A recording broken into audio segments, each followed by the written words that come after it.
This is driven to right center field. Friedel going back, it's gone. And a high fly ball to right field. It is taking Marte back.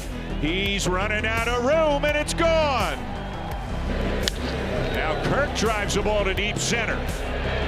And it's gone. Well hit ball to deep right field. And gone. And now Guerrero winds one deep left field. And it is gone. Jose Barrios, our opening day starter. Shane Bieber, our new ace. Then we already know how reliable our bullpen is, so man, what a series of God, I'm starving. Right.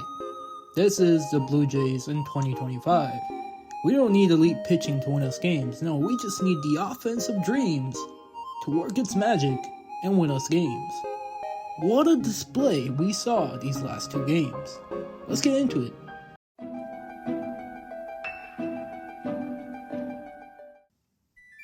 I'm gonna keep it real.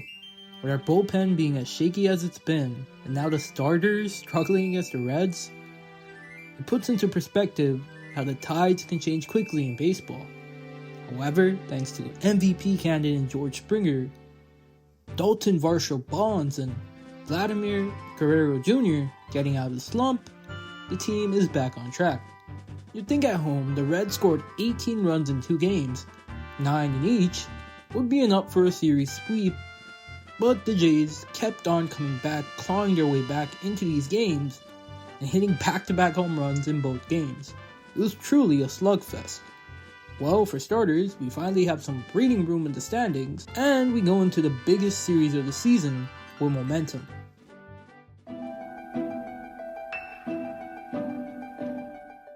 Varland has started to look like himself, and he even picked up a win yesterday, so it must be good. And then he must have saw Chad Green in the crowd, and he got batted around today. We already know the deal with Jose Barrios, that he has been inconsistent for a while. Shane Bieber actually showed poise, that even with a rough second inning, giving up 5 earned runs, he composed himself and got us through 6. Without that, wholeheartedly I can put hand on chest, we would have lost 13-14 knowing how shaky the bullpen is. And good news, hopefully things now start to settle down, and now that we're back to a 5-man rotation with Eric Lauer back in the pen, the pitching picks itself right back up. I also read that Trey Savage is being wrapped up in AAA for an MLB bullpen debut, and I think all of us have mixed feelings about it. Sure, we can very much use him in the bullpen right now, badly. But, as mentioned by everybody, it could backfire, as we could stunt the growth he has as a player by rushing into the majors. But hey, seeing what Trey can do in AAA, he's one of those rookies who can turn the tide in the bullpen and be just fine.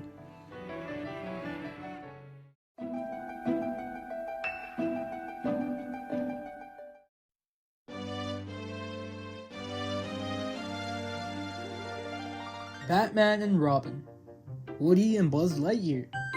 In fact, Varsho looks like Buzz Lightyear.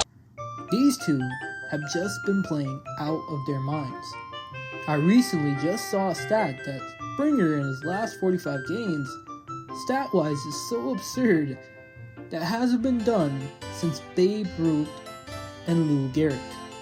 Yes, the unk of all unks, Babe Ruth. Dalton Varsho, on the other hand, he just keeps hitting missiles out of the stadium. Superstar Varsho is what I like to call him. What can't he do on a baseball field? With these two raking like this and slugging out of their minds, good luck, Yankees, because you're gonna need it.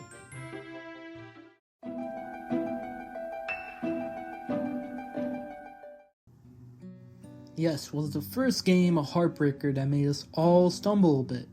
Yeah, in fact, I fell down my But the ability to rebound and not let the rough pitching determine the outcome of the series just added so much lore to this beautiful season. I also feel a champion is truly tested when the going goes tough. When something goes wrong, you preserve and you win the ballgame. Also, Buck Martinez was back in the booth for the series, and it was awesome to hear his voice. His voice just gives so much life and nostalgia to every single Blue Jays game. Hashtag Buck greatest of all time. Well, that's it for this video, and keep watching them Jays. And peace.